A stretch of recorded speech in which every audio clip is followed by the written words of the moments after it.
Howdy, everybody. Welcome into another episode of Take 5, brought to you by TexAgs and United. Today, we're sitting down with Texas A&M volleyball's Kyndal Stowers. Hey, Kyndal, we're going to throw 5 different topics at you. Okay. The first one is your athletic family, right? I think everybody knows who your brother is now, former Texas A&M quarterback, now Vanderbilt tight end.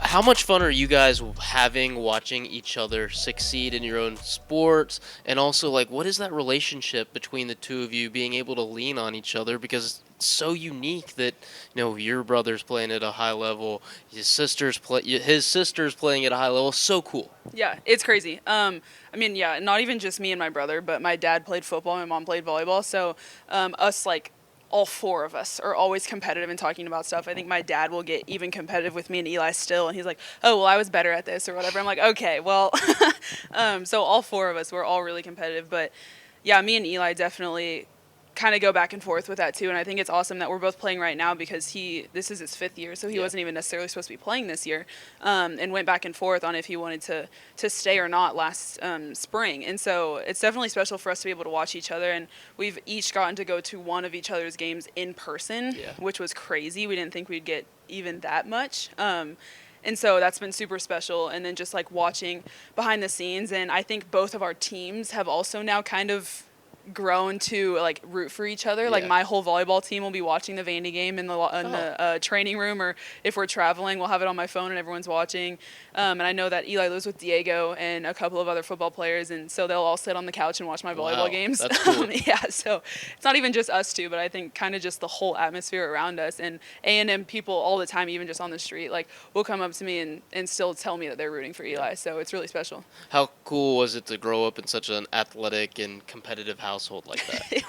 It was cool. It was kind of stressful sometimes. I feel like you're always trying to one up each other, so nothing is for fun. Even when we both went home in the summer, we went to putt-putt, and it was competitive. Somebody's and it's okay, win. We can't take a day off. Sure.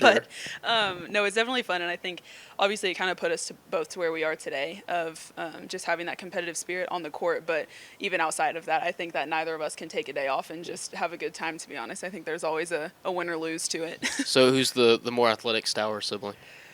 Listen, I will forever and always say Eli, but everyone else says me. And so I don't know if it's me trying to be humble. I'm not really sure where, but I can't think that it's me. I always think it's Eli. I mean, he's insane. And also he's had a whole knee surgery and all the things, and he still has a 40-something inch vertical, is running I don't know his 40 time, but it's crazy. I'm I don't think I could measure up to that, to be honest, but he will say me. Both my parents will say me, so I don't know. Stop selling yourself short, because I've heard Jamie Morrison tell me multiple times that inch for inch, pound for pound, you are the best athlete on this campus. And there's some pretty crazy freak athletes in other sports here as well. This is true. Second topic for you is, and I know you've had your concussion history before you got to Texas A&M, but I see you wear the Q collar. Mm-hmm. So tell me about how that came to be, because I think you might be one of the first volleyball players I've seen wear it. Obviously, I've seen some football guys wear it, but you're kind of a trailblazer in this sport as far as wearing the Q collar. Yeah, so it started when I was at Baylor, and I'd had a few concussions there, so then they wanted me to test it out and put that on and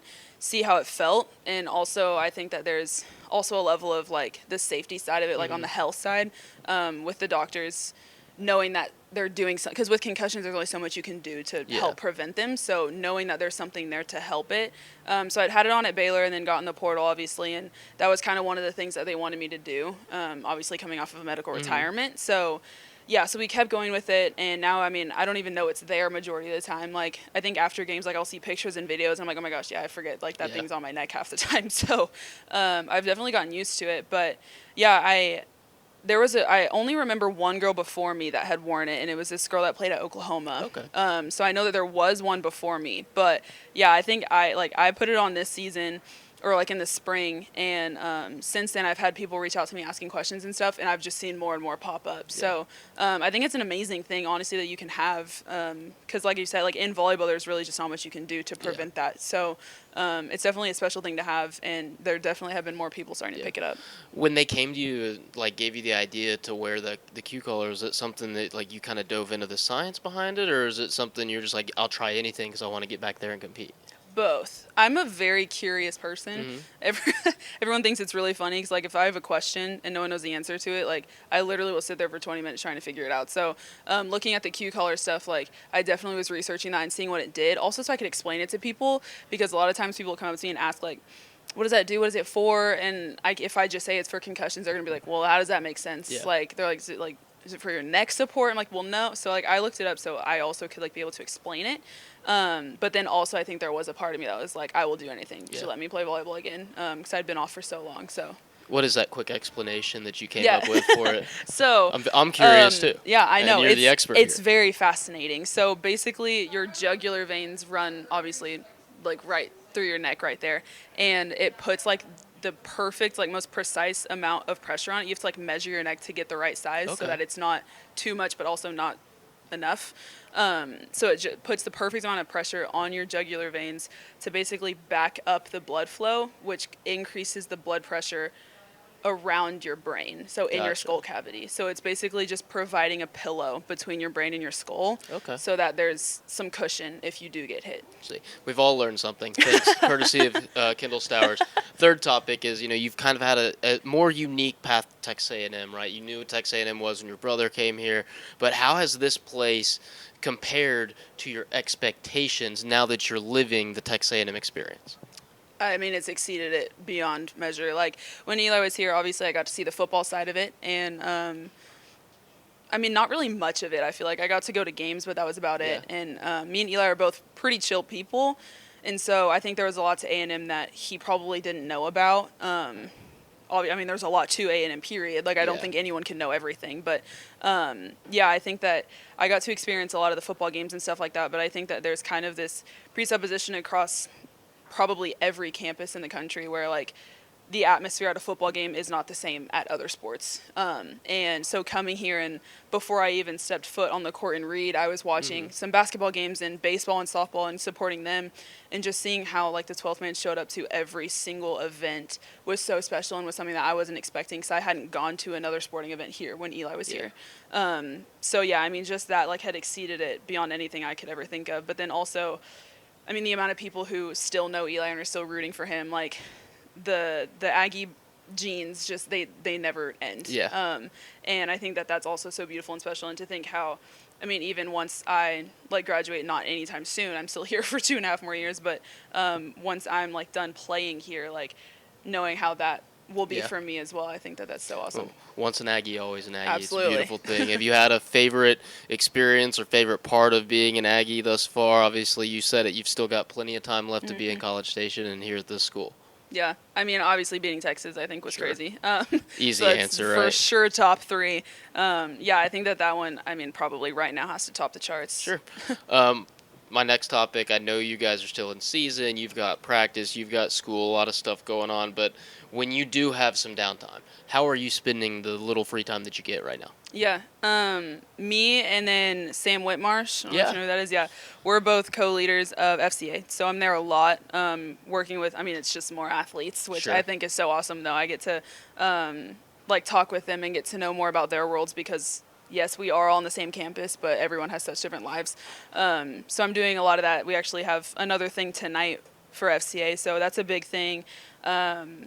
And then, like, with, like, genuine downtime of sitting doing nothing, I'm, like, at my house watching a movie, or I started watercoloring, which is super random. That is random. But yeah, just kind of like like resting where I can, and, like, also trying to do something that's, like, fun and fruitful and not just literally being a couch potato. 800-meter national champion, Sam Whitmarsh. Sam I know who that guy is. What movies are you watching? What are you painting? Stuff like that. Ooh.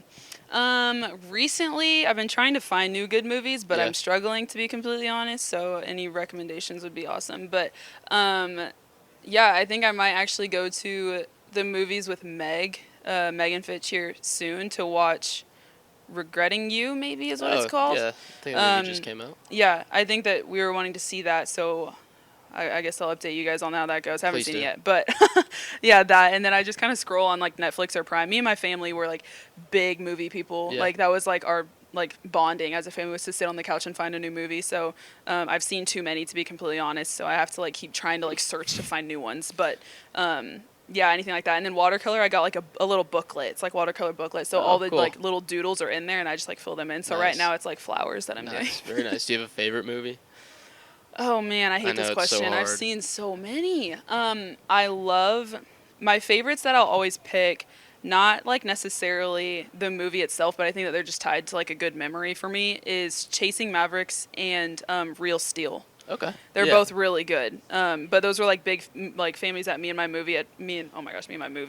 family had found growing up and have just always stuck with me. And then outside of that, Top Gun I think Yeah, Top is insane. So. Fantastic. Yeah. Last topic, we'll let you get out of here. Okay. If you could travel anywhere in the world, where are you going?